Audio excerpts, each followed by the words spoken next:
So, Victoria, firstly, a massive warm welcome onto the Legal Brew. Thanks for having me. Well, it's a real honour to have you on. And I must admit, I have been looking very, very forward to this conversation for a while now. I know we've been talking about it for quite some time, but today is the day we're sitting here on the hottest day of the year, and I'm honoured to have you on. Now, just to give people a bit of an overview of you, your experience, and what we're going to be talking about today. So, really interestingly, Victoria is and was the UK's first transgender judge, and you just resigned because of fears that you risk making the judiciary political if you remain on the bench. And when I first read that, Victoria, as a gay man myself, under the LGBTQ plus umbrella, it really shocked me in some ways to hear that. But in some ways, it didn't shock me at all because I've had my own experiences. So I think we're going to have a really interesting conversation. But before we go really onto the meat and the bones of what's just happened to you and your, recent experiences, tell us a bit about you. Take us back in time, because I'm really fascinated to hear the story, quite frankly. Well, right back to the beginning. Okay. You can go as far back as you like. It's totally up to you. Day of my conception. Well, I was Yes. I was born after the Apollo moon landings, so I regard myself as modern. I was born in October 1969 to my parents, who I think I was a fortunate, happy surprise, as it were. They had me quite late in life and had been trying for a baby for a long time. And I had a sort of ordinary suburban sort of childhood in Woking, um, and unremarkable, except for the fact that I knew I was supposed to be a girl, as it were. I sort of felt that I was a girl, but I had a boy's body, probably as soon as I knew there were girls and boys, so around about 5, that sort of age. I remember very vividly at school, sort of sitting in a cloakroom or something, thinking, gosh, this is a bit shocking, and how you couldn't tell anyone because, I mean, this is 1974 or whatever. Confusing time as well, this was before, a Yeah. lot of people listening to this are probably going to struggle to comprehend this, but this was when your only resource was that of a library. Well, yes, and there'd be nothing in it. Yeah. And these days there wouldn't have been anything in a library of relevance. And I was Hmm. 5 anyway, so it would have been, They don't do Lady Bird books on being trans. Maybe they do now, but they certainly didn't. Maybe, but they probably should do if they're not doing them. But that must have Um, been a very confusing time for you. well, it was. I wouldn't say confusing. It's just you know what you are. I mean, Yes. basically, most people know what they are. You know, you're a boy or a girl. I just knew I was a girl. Mhm. So the problem was, of course, that I knew I wasn't supposed to be a girl. And of course, I mean, even being gay in those days wasn't talked about. And indeed, No. gay people were mocked sort of openly on TV. And you certainly didn't hear any talk of being trans or anything like that. And so you instinctively knew not to tell anyone. So of course I didn't. And I just had to sort of grow up with that. I think nowadays kids, well, perhaps until recently with the puberty delaying hormone ban and so on, and a lack of medical treatment, that things have got worse recently. But in fact, until recently, I think things had improved somewhat in that kids at least are more aware, teachers are more aware, it's less stigmatized as a subject. But of course, back then, absolutely no question telling anyone. So I went through school, did my O levels, my A levels, all that sort of thing. I was at a well, I was always at sort of single sex. I was at Charterhouse, which was mixed in the sixth form, Mhm. um, and then went on to Oxford, where I read psychology, and then I did a doctorate in psychology. And my doctorate was on how the brain reconstructs three-dimensionality in visual scenes. It's a sort of computational psychology, if you like. Mm. And doing tests on people as to manipulating depth perception and so That's on. interesting. That sounds like it's touching on consciousness in a way. Yes, and AI especially now. I mean, nowadays we have, you know, a lot of clever things you can do, and of course Yes. we're slower and less capable then, but the maths was essentially the same. And it was round about then that I started thinking, well, because I was always aware of obviously of being trans, didn't, you know, tell people or anything, and it's then when you're becoming, you know, you're a young adult that you start, or in my case, I started having to sort of face up to the fact that eventually I would have to do something about this. Otherwise, you just have a sense of hopelessness because you're Mm. under this weight of trying to be two people at once, effectively Yes. trying to pass as a man whilst also actually seeing the world through female eyes, and yet not being able to tell anyone. And that's quite a burden in terms I can imagine. of your cognition, because you actually think about it a lot. You can't avoid thinking about it. I mean, imagine if Mm. I'm like, it's difficult for someone who isn't trans probably Do you to know, imagine, but it is very difficult to imagine, but I think I have a level of empathy and understanding to because I could say that being gay myself, there was a level of this, but I don't think you can. I even, you know, I can't pretend to imagine what you went through, but I can remember myself having to pretend that I like girls and be very careful in jobs about the language that I used, and so I can only imagine how troubling and concerning that might have been, because I guess for you it was almost like you were having to act and put on a mask and be two people almost in effect living a double life. yes, I mean, partly, and also just this constant awareness of Yeah. this burden. The nearest I could imagine is if somebody, you know, put you in a dress and sent you out in the street, you probably would be constantly thinking about it because you'd be aware Yes, of I would. I staring would at be. you. Yes, I So would. imagine that, just the fact Yeah. you're constantly aware, uh, Yeah. and that becomes a burden because it's taking up your brain space. So there we are. So I coped with that, and eventually I qualified as a barrister after university. Hmm. And soon after I qualified, once I'd got myself in a position where I was at least starting to earn a living and I wasn't employed, I was self-employed, so I couldn't be sacked. Because of course, back in those days, we didn't have employment rights. We only began to get employment rights as trans people in 1999. Yeah. So I came out at work after about a year or year and a half or 2 years of treatment leading up to that. So I mean, you don't just come out at work as trans and go, "Hello, I'm trans." And what year were we in Yeah. then when that happened? How were people?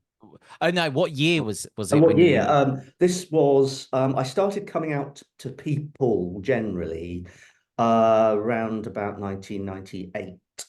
I'm And just trying to get a sense of where yeah, were we culturally at yeah, that culturally, yeah, stage. Yeah. 1999 was when I actually came out at work, when I was 29.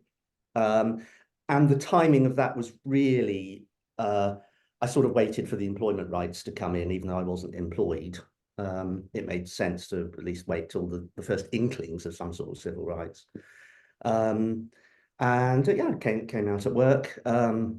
How was that? People were lovely. Yeah, I wrote letters back. It's back in the day. We had email, but I wrote letters. You know, one for each person, not handwritten each one, but you know, left them on a desk at the end of a week, not knowing how people would react. I mean, by this stage, I was looking pretty peculiar, in that I'd been growing my hair, and you know, you're a barrister. You're supposed to be a male barrister. It just isn't. I was kind of tying my hair back and had clips in it, and I was just looking weird because obviously, if you take hormones, Uh-huh. um, as well as at that point testosterone blocking drugs, which are a little bit poisonous, so you don't want to do that for too long. Your body changes, and people you just start looking different. And of course, all this time I was, you know, having electrolysis because we didn't have. I mean, laser hair removal was only just coming in, so it was electrolysis. So hundreds of hours of this having needles stuck in you. Blimey. You know, you obviously have to do. Yeah. Nowadays, I expect people Well, to it's use. needs must. Well, not Um, to sort of go off on a completely U-turn, but even I've had laser hair removal, and it is really, really, really painful, do Victoria. you really? Oh, it is. I don't Hey, want to gosh. start going off of all of my grooming regime, but I have had some done, and I couldn't go on beyond session 3 out of 10 because it was How just interesting. so I assumed painful. it would be painless. I mean, obviously, the No, process is no. you have an electric needle put into each hair, and obviously you've got Oh, that hairs. Uh, oh so you goodness, may that do that is. for 2 hours, and it's painful, and it But bits this really hurt. laser is the zapping of Yeah, each follicle, and you yeah, feel it. It's zap, zap, and yeah. it's because I Okay. can Yeah, understand that. yeah. And electrolysis, it works in a slightly different way in that it heats the hair, Needle. and it Oh, the turns hair. it to acid in the bottom, and the acid destroys the cell. That's the kind of way it works. It's painful anyway if you have it, especially on your upper lip. So I can so I endured imagine. that, and of course I had to endure that for before I could even come out at work. I didn't want to sort of go around looking like, I don't know, someone dressing up on a Saturday night for a drag Well, club. yeah, you're So trying I was trying to to. be a professional, so I wanted Yeah. to look the part. So by then, Sense. I came in, everything was fine. A friend of mine already knew in Chambers and said, "Oh, they're all perfectly fine." They were very welcoming. Wrote me a nice card, and so I went back about a week later to work as the new me, and of course looking much more human by this point because of course I was no longer trying to look male. And people went, okay, now I see, because I just look normal. Yeah. And the great thing about that is just that you have a role, you have your barrister job, you're dressed up like a barrister, you look the part. I used to enjoy my job a lot, which helped. And judges, clients, everyone was absolutely fine. Obviously, I had to write to my solicitors who were instructing me, and some of them wrote back lovely things, and nobody wrote back nasty things. And some people would say, my cousins did the same. But some people sort of come out and tell you things that are supportive and unexpected. It was actually very touching. But And that's really good to hear yeah, that at that stage in that year, your experience yeah, it was was lovely. positive, which is Yeah. good. Yes, I mean, obviously, in the street, you might get abuse. It did happen. I remember, I remember tube carriage at night coming home. A whole load of people sort of filed past me, abusing me as they walked off. In my sort of early days, before I looked at this is before I actually came out, so I was kind of looking not brilliant. And so occasionally you'd get abuse, but actually, by and large, not. The biggest issue actually is that when I was a kid, obviously nobody could get any help or anything. And of course, puberty delaying hormones didn't exist, or at least as far as I know, they didn't. And as a result, of course, one's voice drops. And it's the voice that's the biggest safety risk, actually, for someone like me. I can walk down the street, but as soon as I speak to someone, sooner or later they're going to clock me, and that can lead to abuse if you meet nasty people. But most people don't care. They're fine. So I got on, I did my barristering. Um, and the wonderful thing about that was that, of course, I was no longer having to constantly think about being trans. So you sort of stop thinking about it pretty soon. Mm. Just becomes normal life. And that freed up, half my brain because I I bet wasn't it is. having to focus, and I wasn't having to constantly go to, electrolysis appointments, this, that, and the other appointment. That was taking over my life. I had a whole team of people I was paying because I didn't go to the NHS. You didn't. I mean, it was hopeless then, and I don't think it's that good now. But people didn't use the NHS if they could possibly avoid it. So I assembled a team of people helping me to go through this, and of course that was taking up a lot of time. So once you're kind of living a normal life, you actually have all that extra time and that extra mental space. So had a fun career, did some interesting cases, and someone in my chambers mentioned that there was a deputy costs job, judge job coming up. And I'd been in quite a well-known costs case in the Court of Appeal. Very soon, after my pupillage, oddly enough. And it's called tie trading. And it was very well known at the time. This is about 90. Oh, this was before I came out. So it was really soon after my pupillage. It was probably 98. Right. Okay. And it legalized no win, no fee agreements in cases other than personal injury. And until then, they'd been illegal. But I managed to persuade the Court of Appeal that they should now be legal. And of course, that meant I got a bit of a reputation for doing What costs. a monumentous thing to have. I know That was a catalyst for a lot, wasn't it? I was flying. I mean, it's such a great Yeah. day of thought. I've never enjoyed myself so much I because, know you paved the way for CFA cases. What's yeah, a claim but to fame? everything other than personal injury, yeah, you Yeah. won't have to do them in any other area of work. They'd only just introduce them, and they weren't, I think, thinking of introducing them any wider. But I was lucky enough to win that case after a really fun day in the Court of Victoria, the friend to all litigators.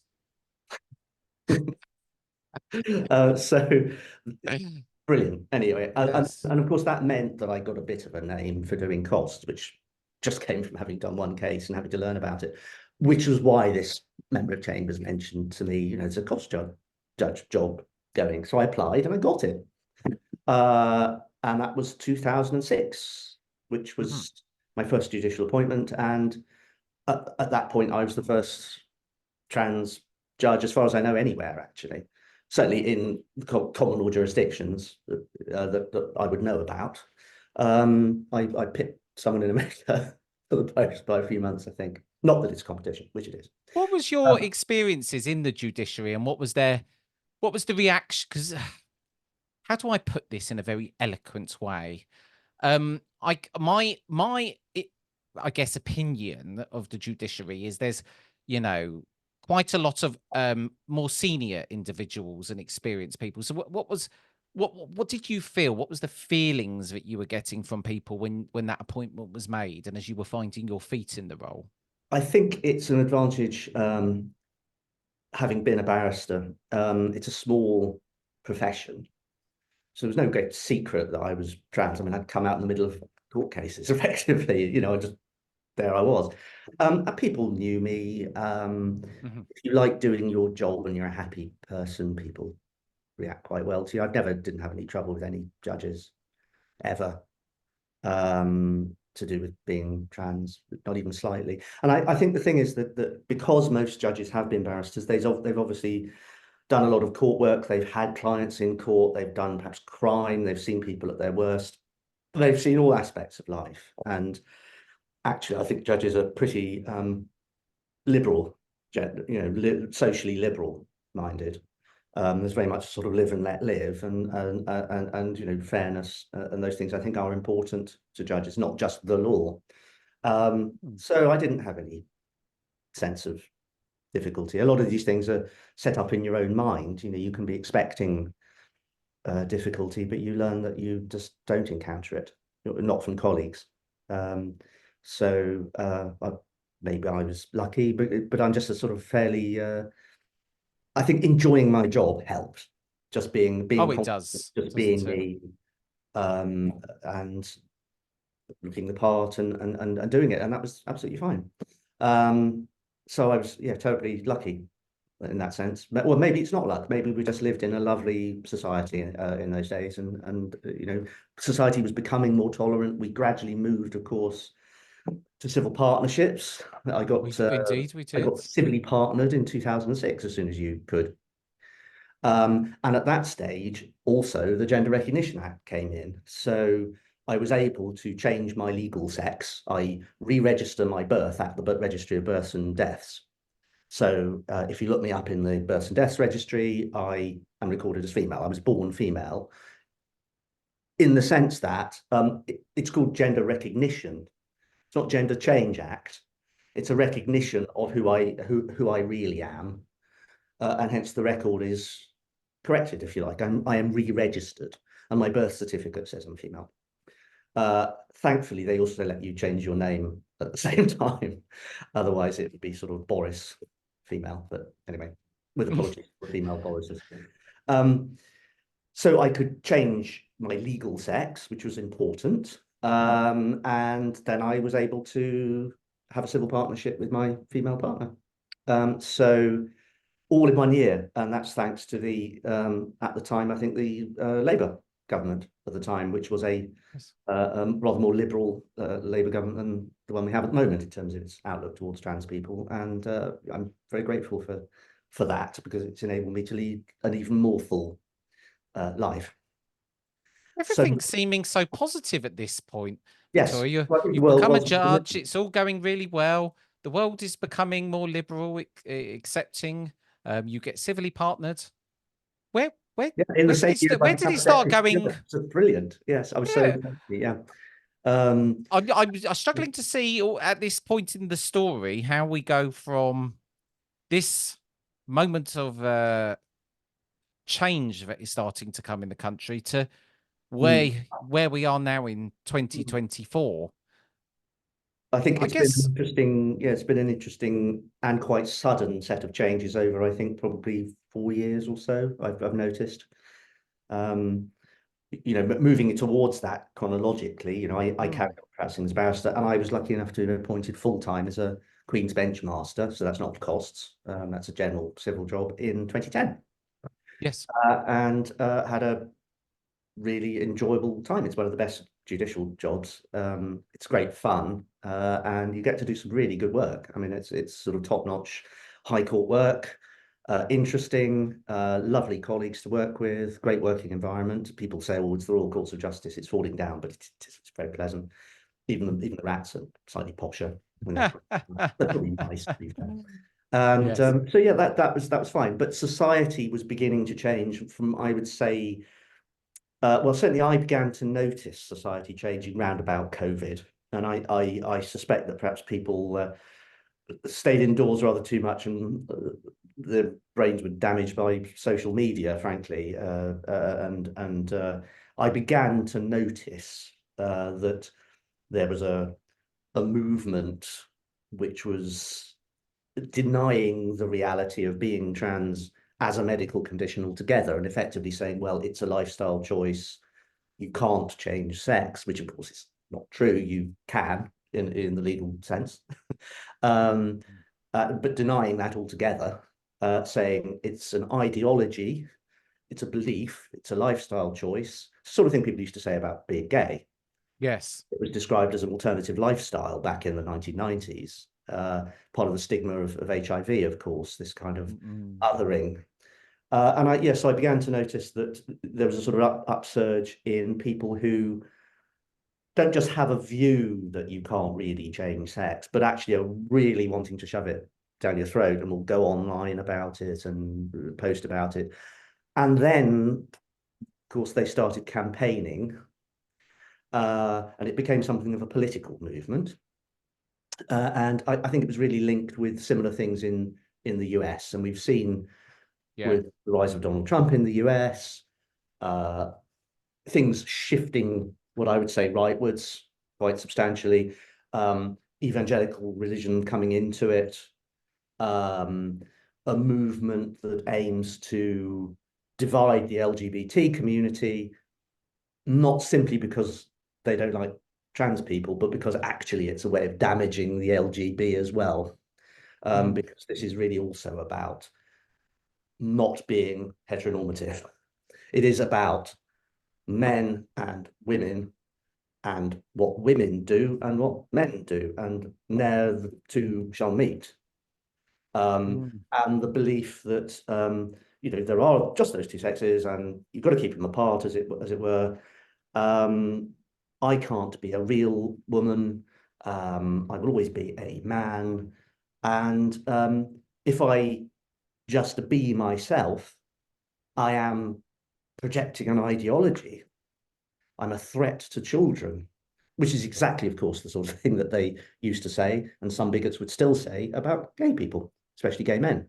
mm, So it became toxic because it was now portrayed, and regrettably, many politicians, including some ministers in the last government, began to spout the same nonsense. That this was some sort of ideology that we preach, rather than just something that I've been my whole life, since 5. Well, certainly that's my earliest memory, but I was almost certainly born as I am.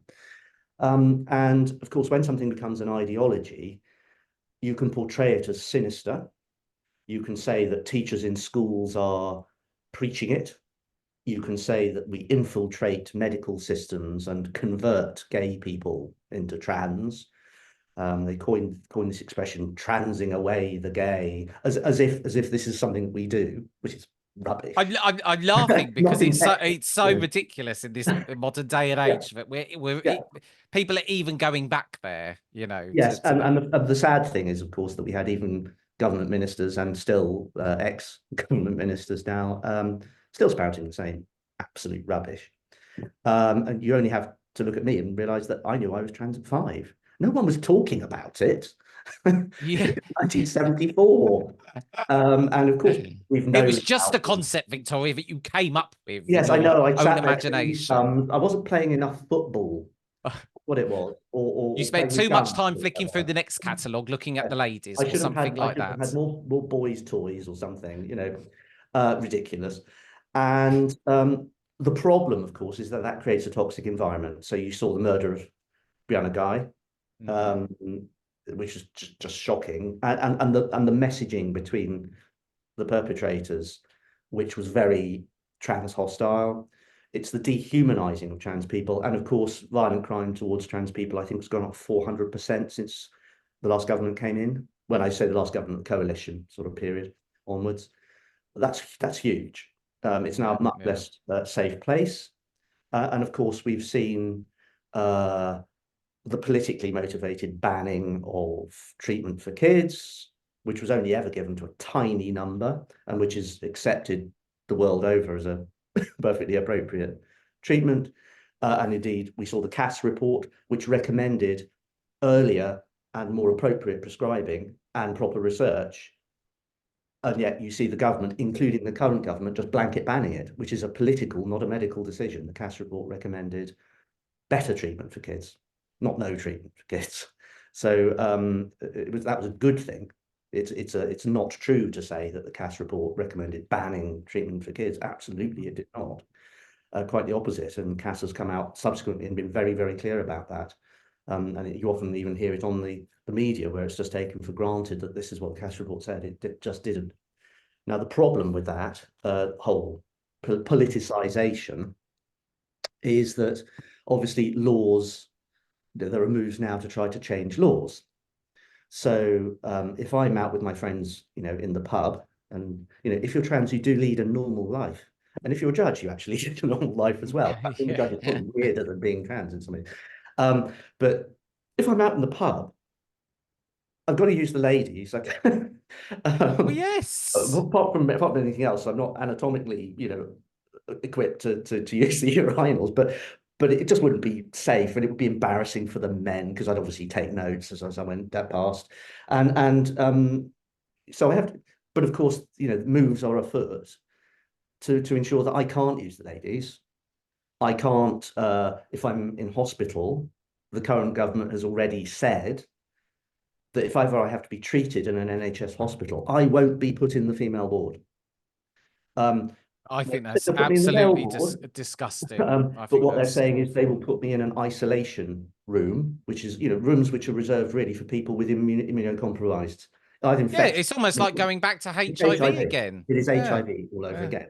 It's socially, it's social stigma. Isolating The you. idea that we pose a threat to non-trans people, the implication for someone like me would be I'd be put in a room on my own, no social contact effectively.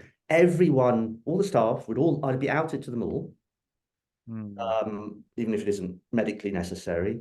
I would necessarily get abuse because people, once you've been isolated and stigmatized, you're alone in a room, you're actually at greater risk, much more likely to be overlooked for things, and just humiliated and stigmatized, all because it is thought that I am a sort of socially infectious or dangerous person.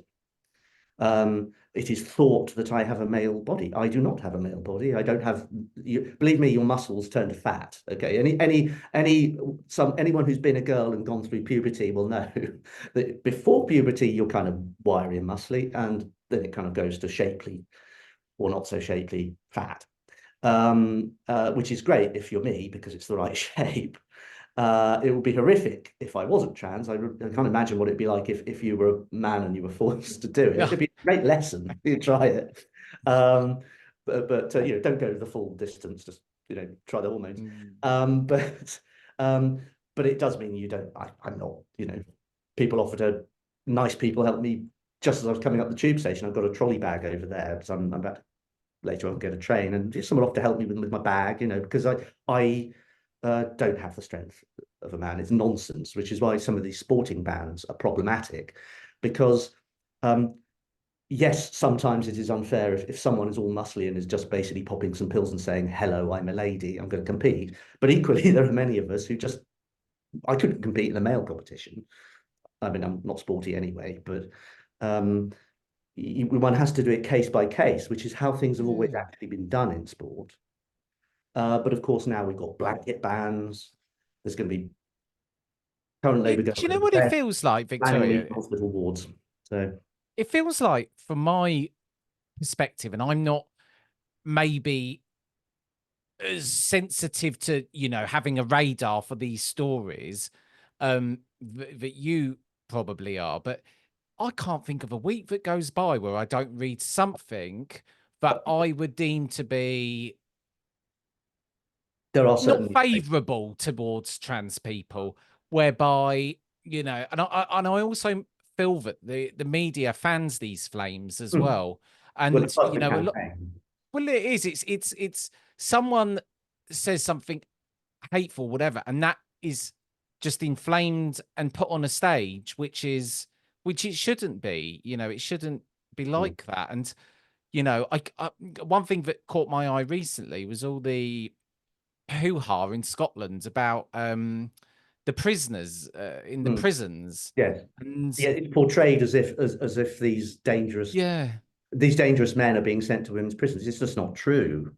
yeah, Uh, it, if someone says they're female, of course they get assessed in a female yeah, facility. They don't get put into the population with other prisoners, and they're just nasty people. And anyone who is a rapist and his name's Bob or whatever, um, yes. who then gets caught, gets prosecuted, and then turns up at court for his trial going, hello, I'm now Louise. It's always rubbish. Yeah. Nobody, it's just sort of silly. Incredibly rare, I imagine, but these are just bad people. They're You're not, always going to have yeah, someone that plays a yeah. system or a game or something, but you cannot allow one person like Mm, that to change the lay of the land, for all of these trans people. And it's even this whole, when you were talking about the whole, toilet issue, every trans person, and I've known a lot of trans people, and I come across a lot of trans people, are normally a lot of the time quite, very, I would say, a bit shy, not as mm. forthcoming because of everything that they've kind of been through. And the whole premise of it is just ridiculous. Where has this all come? What has been the catalyst for all of this, do you think? I think it's the American evangelical right. Mm, yeah. There is also the European Parliament has published at least one report on this, actually,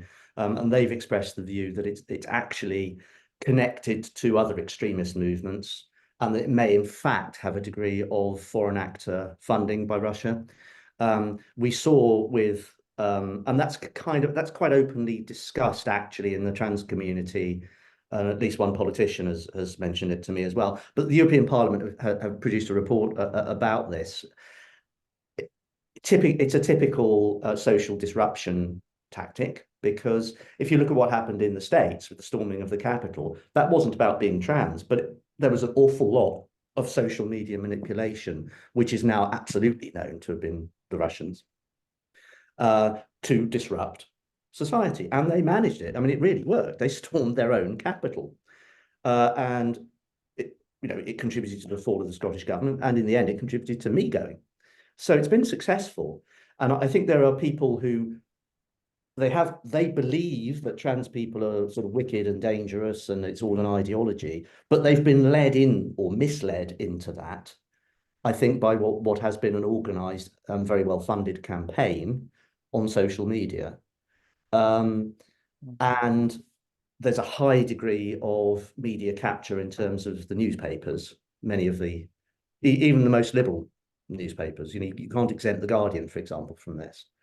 There isn't really any outlet which is positive consistently. Some can be balanced. I'll give them that, but others are absolutely off the scale. I mean, for a while I was monitoring a couple of newspapers, and there'd be at least 4 stories a day which were trans critical That's crazy. in one newspaper.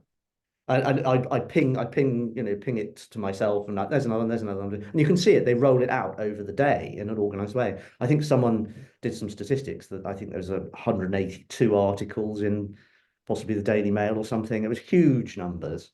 And if you have an organized campaign with very high degree of media access, you can just keep that up, and that's carrying on today, because of course the movement has managed to maneuver Labour into essentially being anti-trans, sadly. I was a Labour voter, I'm not anymore. They've managed to maneuver, for example, Keir Starmer in the run-up to the election into saying that people like me, including people who have re-registered their birth, shouldn't use women's spaces. Shouldn't use, that's now our Prime Minister said that. And then you've got Wes Streeting confirming the puberty delaying hormone ban, but also, I think very importantly, coming out with this policy of excluding people such as myself from treatment on female wards, which is a huge human rights infringement. I mean, a lot of this would be unlawful, frankly. They can still put it in law, but it'll end up going to Strasbourg. But all of that has essentially made it the case that I'm now essentially leaving the country. I mean, I'm going to be I bought a place somewhere in Europe, and I'm going to be settling there very shortly, and I'm toing and froing now. And I'll come over as long as it's safe to do so for work when necessary, because I'm simply not prepared to remain in a country that's going to treat me like that. And maybe things will improve, and I'm going to be back in November, I hope, because I'm applying to join in to the For Women Scotland case, which is a case which aims to establish that for the purposes of equality rights, that I am not female. So having thought I was, right since, the year dot, as it were, and certainly having been legally female since 2006, having sex discrimination rights, equal pay rights, all of those things.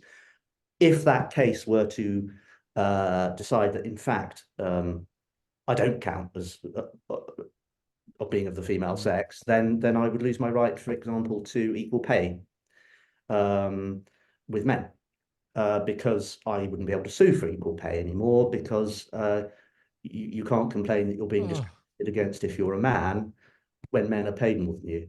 So I would be reversed forcibly overnight, and I would lose my equality rights. And it's a case where there are no trans people in the courtroom, because it's a battle between the Scottish government and a couple of pressure groups. So I'm applying, supported thankfully by the Good Law Project, to join in, and that's obviously up to the court whether they let me. But if I was allowed to join in, then it would mean that at least there would be a trans person in the room when our rights are being actually determined. So I will be coming back for that. I shall fly in. If I'm allowed to join, I shall fly in. I shall be there.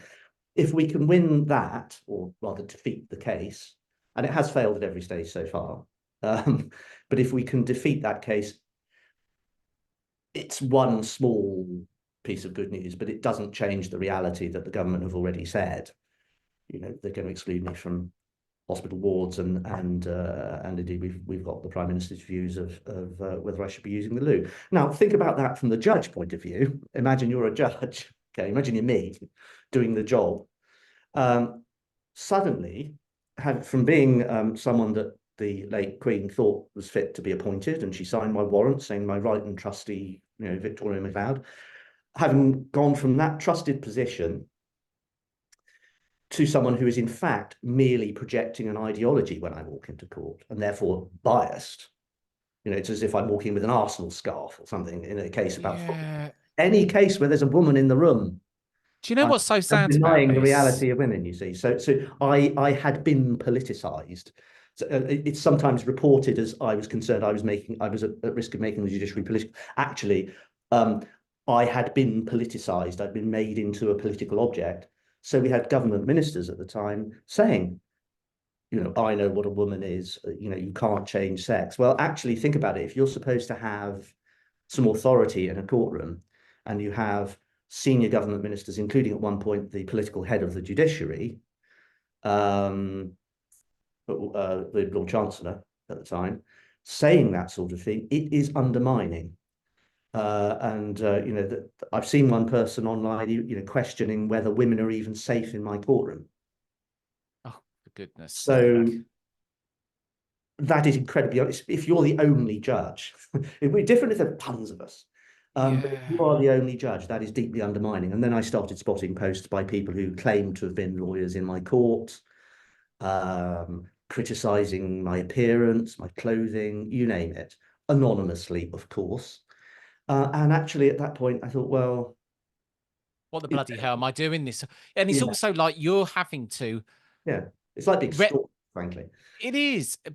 And even on a psychological level, you're, you know, there to represent the law. And when the law starts changing and is being discriminatory and we're going backwards, I Mm. totally understand why there was no possible way you could stay.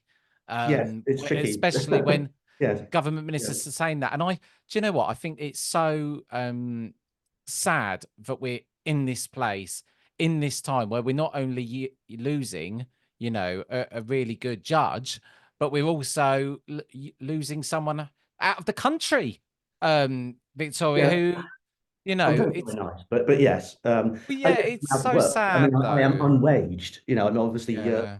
I have I'm an associate member of Gatehouse Chambers, and I'm a consultant for a firm of solicitors, but that's freelance work. So Yes. I've gone from, you know, top to bottom, as it were. I have no regular income anymore, no pension, because obviously I'm not old enough. I'm 54.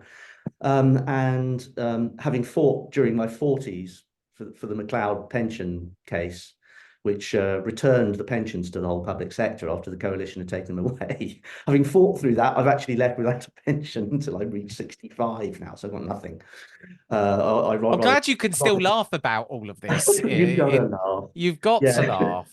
I'm always look on the bright side of life, as Monty Python would What say. can Um, there's going to be people listening to this, and I especially, that really want to, you know, support what you're doing, the movement. How can we try to act as a catalyst to get us back to where we should be, you know, culturally? well, What can we unfortunately, do? I mean, unfortunately, you know, one adult in three voted for parties that wish to crush trans rights. So it's not a good start. No, it's not a good start. It's never been the subject of an election before, and Mm. unfortunately, it was the subject of this election to a significant degree. It was one of the policy areas that was openly It discussed. was discussed a lot. Yeah, as a distraction from a lot of other things. Yeah, it And was a people distraction. voted for it. I mean, the reality is the people of this country voted for what we've now got, and Labour were quite open about this policy, for example, towards, you know, hospitals and me using the loose and all the rest of it. People voted for it. So I'm not really convinced the people of the country want to do anything about it, because they sure as heck voted for it. I think minds will change I only. would really like to hope that is not the sweeping majority of people. I would really hope. Yes, I yeah. would really like to hope that when we post this, Victoria, we get a catalyst of positive comments and support. You'll get quite a few nasty ones as well. Oh, I don't give a crap. If you Look want to out leave a for that. nasty comment, leave one. I don't care. You'll get all sorts of Yes, I don't care. I don't care. I think everything you're doing is, you know, to step away from everything that has been your life pretty much that you have been working towards. on the grounds of morals and doing the right thing and sending out the right message, I absolutely applaud you. I think you Thank you. should, you know, be very, very proud of that. I want to come on to, because there's going to, you know, there might be someone listening to this who is a young trans person, you know, and the landscape now of blocking puberty blockers and this, that, and the other. What would you, I guess this is a difficult question in itself, but obviously a lot of what we've spoken about here, we've gone from one extreme to the other. We've gone through in your journey, things being very positive and, you know, almost in a way being welcomed with open arms, which was, you know, filled my Mm. heart with joy and love when you told me that part of the story, to where we are and the sad, bleaker things at the moment. What would be your advice to a younger trans person trying to find their way in life or in their career in the current climate that we live in? I mean, I think that youth is a great advantage in this, in the sense that, you know, there's time for things to change. I mean, Mm, but trans people at the moment are feeling pretty hopeless. You know, it's a really, really bad time. Um, but I think what I'd say is, you know, I've been around a long time. I don't think things are. I'm going to be pretty old by the time that things, I think, improve in the country, but they're still going to be quite young. Things will improve, but it's going to take a lot of societal change. It's going to have to take. It's going to take a counter narrative. We're going to have to speak positively about what it is to be trans, about how wonderful it is. You know, I used to do a lot of talking. Once I was outed by the press, I started sort of talking about it more openly. That was back in 2016, and actually telling people what a wonderful transformative experience it is to find your real self. mm, Plenty of trans people find religious faith later. You know, it is an incredibly powerful, moving, worthwhile experience. And if it's right for you, then do it, because you will find yourself, you will be happier. And you know, you just have to be prepared for the fact it's going to be a rough decade at least. You know, if I thought it was going to be shorter, I'd hang around rather than trying to date things from a distance. But it's going to take time, because it's taken time to dig us into this hole. And it's taken an organized mm. campaign to do that in the first place. It's going to take an organized campaign to dig us out of it. I'm confident, though, that what we're looking at is a generational issue. Kids, and by kids I mean, you know, teens, people at school, people who've recently left school, those people are absolutely fine with being trans. They're fine. You know, we've got wonderful teachers in this country who have been bringing up, by now, about a generation's worth of really good, confident young people who are not bigots and who have no problem with boys being girls and girls being boys and all this gender business. They just do not have a problem with it. Those people are growing up. When those people get their say, society will start to change, just as the current vociferous, acidic, attacking core get older. They'll be shuffled off the stage to it. They'll be more and more marginalized. The younger people will come along, and society will, I think, naturally change, because the lower age group are so much more tolerant. And actually, my Yes. generation are pretty tolerant. We were the 2006. You know, it was our generation that did the, you know, same-sex marriage and generation Yes. that. I think what's happened is there's a bit of a squeezed middle, of people who perhaps were kids when all this gender change stuff was discussed fully and debated and voted on, and we all knew what was happening. It was all open.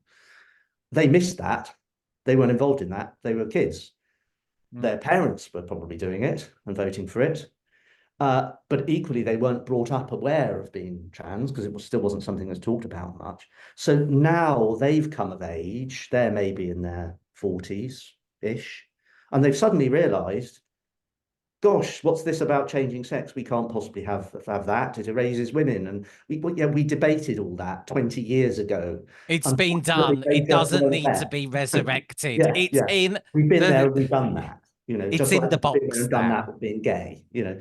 And they Yeah. just can't cope with the fact that sorry, it's what your parents did, and you're stuck with it, or at least they won't accept the point they're stuck with it, and hence attempts to reverse the legal position, and a good deal of progress by them in terms of rowing back trans rights. We've got to give them credit for having achieved quite a lot, even moving Labour to the position that it's in. But they're going to get swamped by a wave of lovely liberal younger people, thanks to the I hope so, teachers Victoria. that we've I got. hope so. So there's hope. There's a lot of hope. Well, I'm glad there's It's not hope. going to be quick.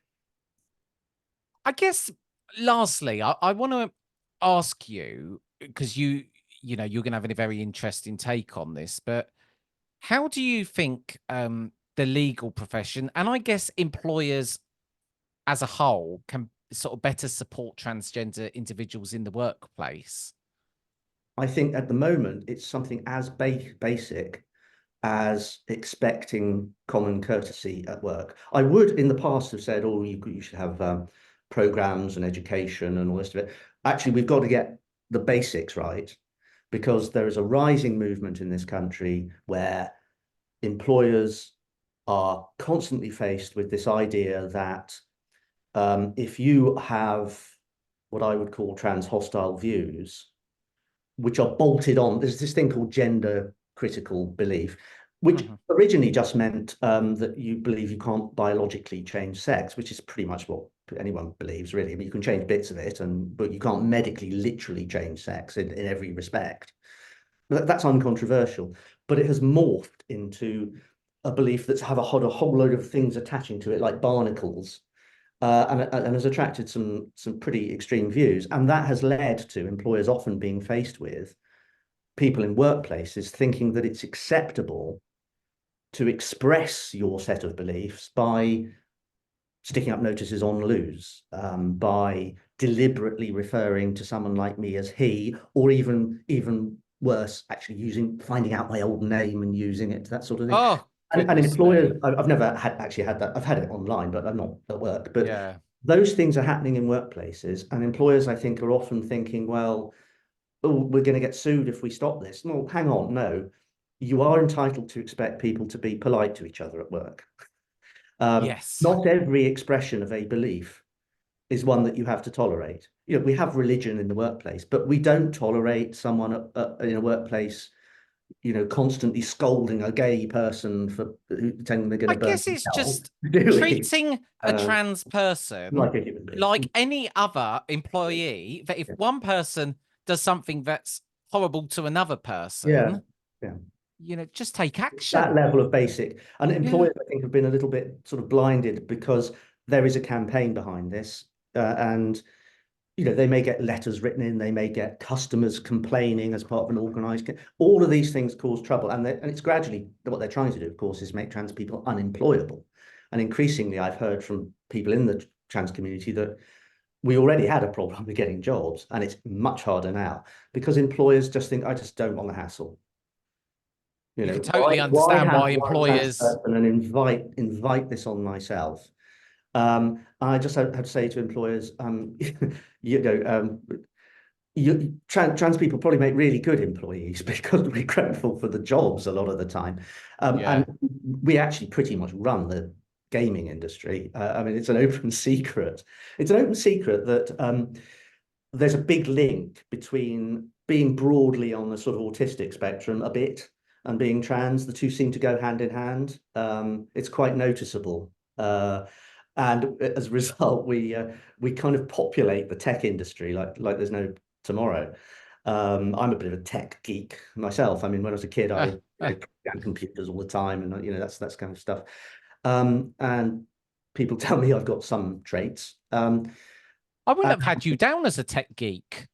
Oh yeah, Talk about judging a book by its cover, Victoria. Even yeah. No, I'm fully. I program in all sorts of programming Oh, do languages. you? Oh, Yeah. I, When I I was a kid, suppose that makes sense with your degree, though, doesn't it? yeah. That Well, does make yes, I had sense. to do all the programming for that. And it's Yeah. with neural networks, artificial intelligence. Yeah, when I was a kid, my dad was my dad was a space rocket scientist when we had a space rocket program. That was before I was born. Ah, But so obviously he was a is scientific, you know, good at maths and all that sort of stuff. And yeah, so I've always loved computers, and I programmed them from very, very young age. So yeah, I'm something like doing, yes. So we do tend to populate that industry, but trans people will be very good workers because actually, if someone has found themselves, if someone is happy with who they are, they're actually going to be healthier. They're going to be better Mm. employees. It's the That's people a really interesting point you yeah, make there. the That is, people who've sorted themselves out. If you know, if before you transition, before you come out as being trans, you have a lot of therapy to help you just cope with the difficulties of it, not to sort of treat you, mm. but because you need to be fit and healthy in as many respects as possible because you're facing these challenges. You don't want to go into that process with other unresolved issues about other things. It doesn't make Yeah, you it's trans, it kind of just makes like, you less able to cope. yeah. But by the time I came out, I was extremely kind of stable, kind of happy, bouncy person in good mental health, which you need to be to face these challenges. So you're actually getting a package that's you know, it's like buying a car and it's been nicely cleaned. You know, it's coming along, it's shiny. Well, do you know what? There's a Um, lot to be said for hiring someone who is in a healthy place in their mind. yeah. Are they kind of, do they know themselves? Are they pushing self-destructive buttons? Are they gonna, Mm, have they got their personal life in check? And I guess the points you make there about a trans person having had to go through a lot of adversity to find themselves and whatever, I think is all very true. I could totally understand why you're saying that. Um, which is just fascinating. Um, but look, I hope this interview reaches far and wide and lots of people start to wake up to, you know, what's actually going on in the world. And I think to hear it from your perspective in your unique position has been absolutely fascinating. thank you. So I guess that leaves me to say thank you for coming on to the Legal Brew. And if anyone wants to find out more about Victoria, we'll put some details in the show notes. And you could just go there to find out more. But that leaves me to say a massive thank you for coming on to the Legal Brew today. I am so much backing everything you're doing. Oh, And, thank you. you know, I really, really hope that this change doesn't drag its heels and it's quicker than, you know, one might imagine. But thank you. Thank you.